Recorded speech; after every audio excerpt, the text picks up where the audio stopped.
Hey gang, it's me, Dr. Steve, coming to you from Atlanta at the Repairing the Ruins conference for the Association of Classical Christian Schools. Many of you know I was in classical education for 20 years, and I'm back for the first time in 5 years. It's awesome. I am with the president of ACCS, David Goodwin.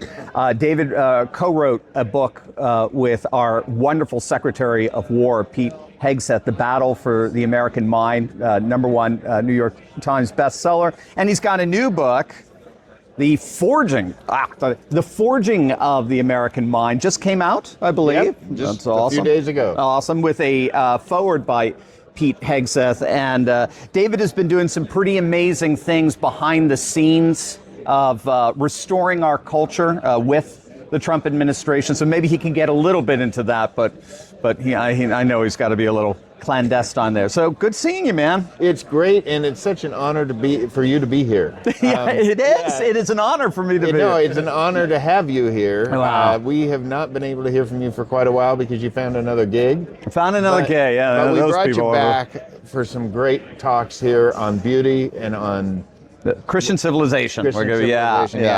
I'm excited to hear it, and we to have you back. We were talking ahead of time. My colleague there said I had to button my shirt. I've got the casual look. Of course, he's the president. He's got the formal look. Oh, here, we'll meet you halfway. There you go. Oh, well, I thought you should unbutton the. There you see. You see.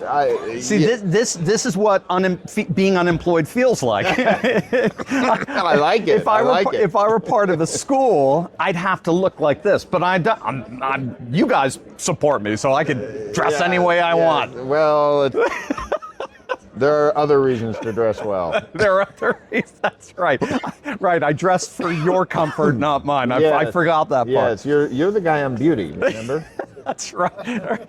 Do what I say, not what I do, right? Tell us about the forging the American mind. What did you... Well, so what happened, it was a little unexpected for us. Battle for the American Mind was a New York Times #1 bestseller, which is, I guess, an accomplishment. But the real surprise for the editors and the people who worked on the project is that it's a book on education. And as far as we can tell, it's at least been the best-selling book on education in 20 years. Phenomenal. So wow. It really set the tone, out there for a lot of people. The end of Battle for the American Mind was a story of Pete and his work as a counterinsurgency officer in Afghanistan. And we were talking about how similar that is to our work in the classical Christian world, restoring civilization in sort of an insurgency, where we're doing it from the grassroots up. And I know your show, I listen to it often, and that's what it's about in all facets. So the educational piece is a big piece of this, and they wanted a book to explain how to do it. If you're going to launch an insurgency, you need a field guide, an Army field guide. And so Pete writes the foreword to this, connecting this book as an Army field guide for the classical Christian insurgency. And you have quite the endorsement. This is from the Battle of the American Mind. Charlie Kirk, before he passed away. Kayleigh, not passed away, listen to me, before he was murdered. Yeah. Kayleigh McEnany, Victor Davis Hanson, John MacArthur, Mark Levin, really rock stars of the American conservative movement. But I just want to think a little more broadly here, because you and I just came back from Brazil. Right. We were just together a couple of weeks ago, did a bunch of videos from Brasilia and Sao Paulo, and we got to see firsthand, what do you want to call it, this miracle that's going on there. I taught at a classical school for 20 years that never went beyond 250 students. 250 students is like where they start, and then they just explode to 1,000, and then they have waiting lists of 300. There were no classical schools back in 2018. Now there's 40, 50, 60. What do you make of what's going on out there? Well, in Brazil, it's hard to say. I mean, we know that when it's Bolsonaro Yeah, was yeah. deposed. I'm not going to call it unelected. That's right. Jair Bolsonaro, and imprisoned. Right. We saw a shadow of what could have happened in this country. Exactly. Sometimes we think too much. And he was almost killed. He was almost assassinated. He was stabbed. Yeah, I didn't know that. Yeah. So what you're seeing in Brazil is that the people who've lost in this fight for culture and civilization are still fighting on in the schools. And they're far more motivated than I think even we are in this country. And we need to learn from that, because if we can do it now before you're under persecution like they are, we'll be in a lot better shape. That's for sure. It is astonishing. I remember when I was out there in 2018, they were all homeschoolers. And they said, homeschooling is illegal here. And I said, so how are you doing it? And they just smiled and said, oh, let's see them enforce it. And I'm like, you're my peeps, man. Yeah. That is cool. That is based. So that's the impetus. That's the disposition you're dealing with there. They're fighters. They're not afraid. I think we learned a few lessons, you and I, being down there to bring back to the States and say, hey, we got to step up our game. It's the second largest Christian population in the world, second to us. Fastest growing evangelical population. So 40%. Yeah, it's huge. Yeah, are evangelical it's huge. Protestant. Right. And that isn't to say anything negative toward our Catholic brethren, but oftentimes in those cultures, there's a lot of nominalism. Right. And there was a lot of lively Christianity. Very powerful. And Bolsonaro was benefited from that. The sort of their version of the Christian right kind of thing. You mentioned, I love the term you talked about in terms of sort of their civilizational fight, civilizational renewal, and so on. Why do you think it's important for us to think about education more from that civilizationalist vantage point and recovering civilization, rather than just, accreditation, getting a good job, that kind of stuff? Well, I think classical education, one of the things that's gratifying, I know you taught in it for many years, I think it's gratifying is it is truly a gift that keeps on giving, because there is a certain sense of personal piety to it. I mean, personal virtue and wonder, becoming a lifelong learner, those sorts of things that you get from it as a person who's gone through a classical Christian school. But it doesn't end there. Right. It moves on in as you're an adult, and it civilizes. Right. It brings about collectively a civilizing impact. We did a study in 2019 called the Good Soil Study. One of them, it compared ACCS graduates with 5 other types of school graduates, like public schools, Catholic schools, evangelical schools, home schools, etc. And one of the things that stood out was that influence was much, much higher. So influence was measured by how many people that they knew who were in influential positions, like senators, congressmen, local politicians, like that. So the study was done by the University of Notre Dame, so they have ways of measuring these things, but the influence of classically educated kids is so much higher than the influence index for other schools, that from a civilizational standpoint, we can punch above our weight. That's brilliant. That's a phenomenal way of being able to measure it, get some objective data there. Gang, you have all got to go right now to turleytalkscrypto.com. I'll tell you why in a moment. What I'm about to share with you is the single most blatant Wall Street about face of our lifetimes. In 2017, BlackRock CEO Larry Fink called Bitcoin, I kid you not, quote, an index of money laundering. Bitcoin was money laundering. Today, BlackRock holds over 800,000 Bitcoin. We're $63 billion. That's more than the United States Treasury has, more than any nation on earth has. So here's the question every patriot needs to ask. The same Wall Street establishment that called Bitcoin a scam for 10 years, that mocked you for asking about it, is now its single largest buyer. Are you watching what they said, or are you looking at what they're doing? Gang, this is the great financial reversal of our lifetime. President Trump put Bitcoin in America's strategic reserve. BlackRock is buying it by the billion. The Bitcoin Act in Congress authorizes $1 million more for the Treasury. The only people not in the room, the everyday Americans, told it was too risky for their retirement. Well, that's what I want you to know about Block Trust IRA. They built the platform that lets you do inside your retirement account exactly what BlackRock and the U.S. Treasury are doing on their balance sheets. Institutional cold storage custody through SFOX and AI portfolio management through their amazing Animus AI system. I've been a client of Block Trust IRA for months now, and gang, I can tell you I love them.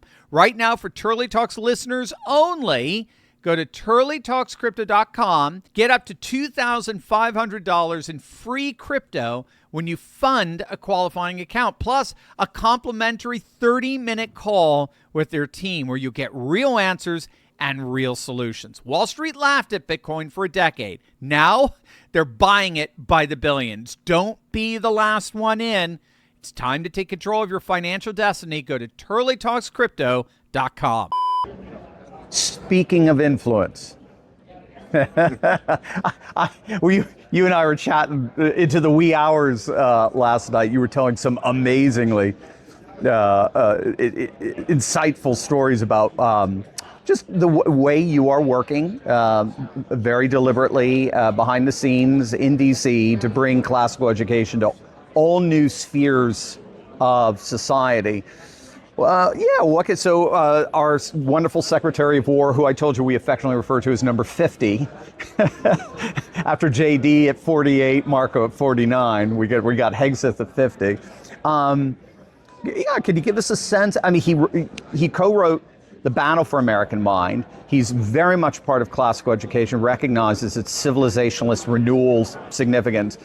And he seems to be bringing that to the War Department. What can you give us a little insight of what's going on there? Well, you know, it's hard to get into Pete these days. The secretary, I should call him by his formal title. Yeah. But I do get to see him once in a while, and he is so committed.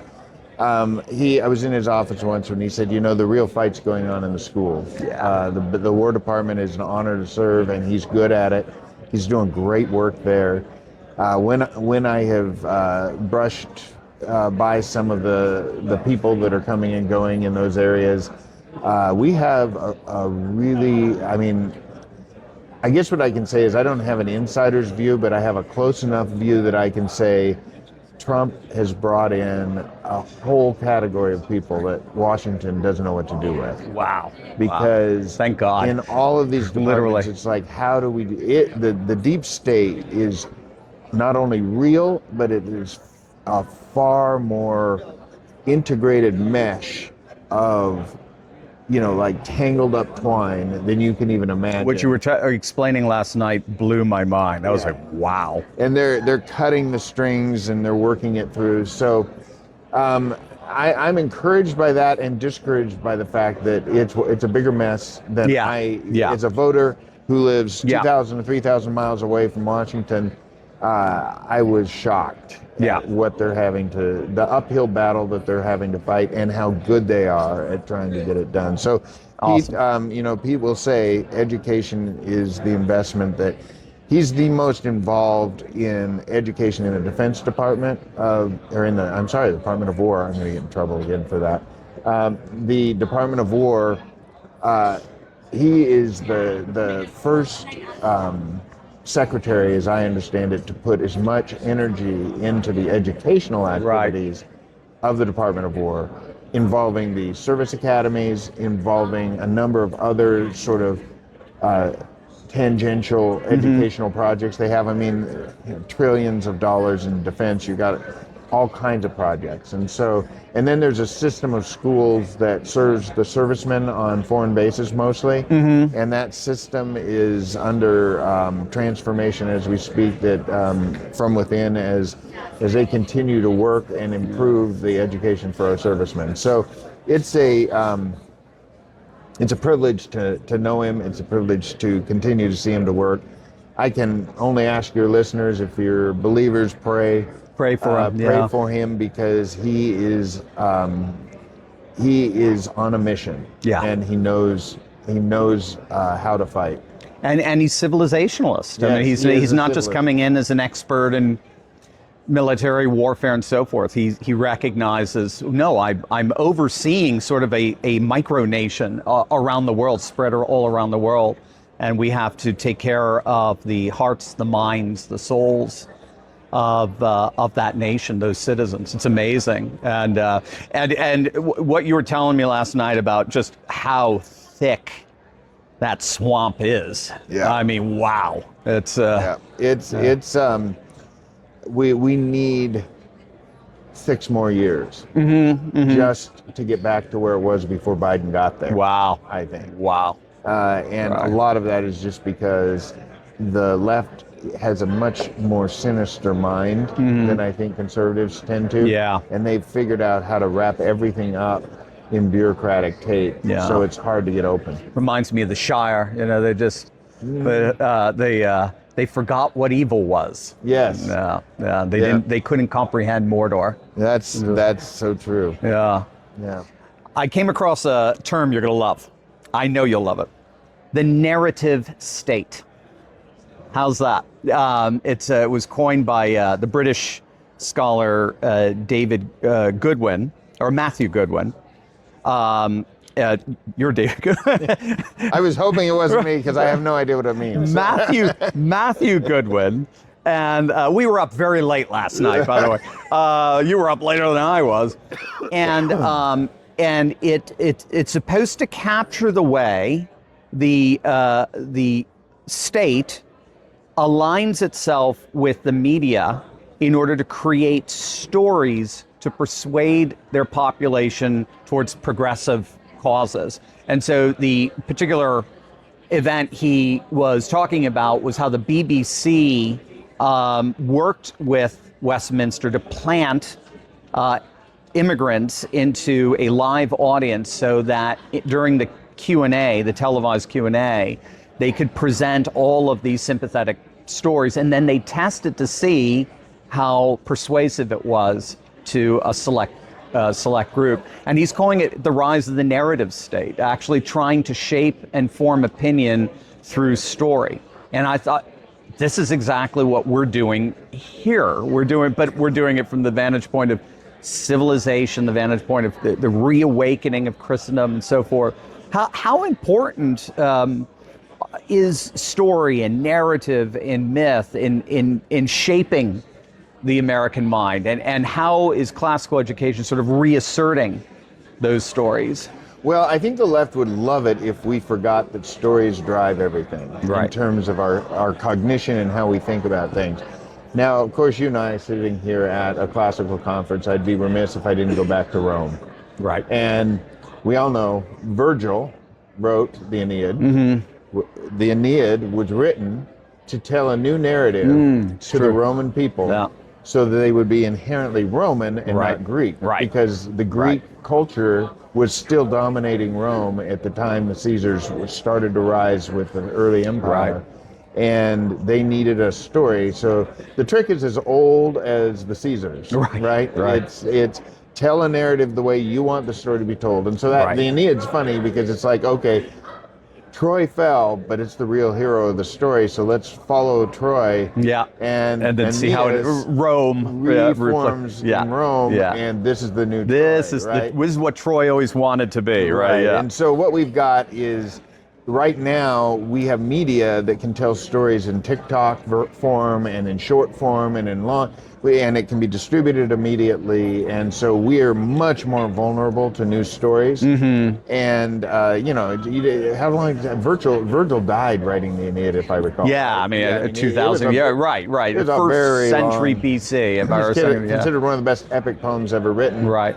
And so it was a lot slower for the Caesars. It took a while for for that to get out there. Right. They can change the narrative on a dime now. Right. And they do. The left is keen to tell you a news story as soon as their old one wears out and becomes evident that it's a lie. Right.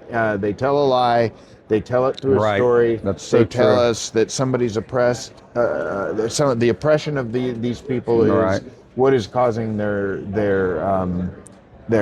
misery, and that story creates enmity between both parties, and you've got your polarity that you need in cultural Marxism to create class warfare. Yep. And then we're at each other's throats and we can't civilize, so we're going to globalize.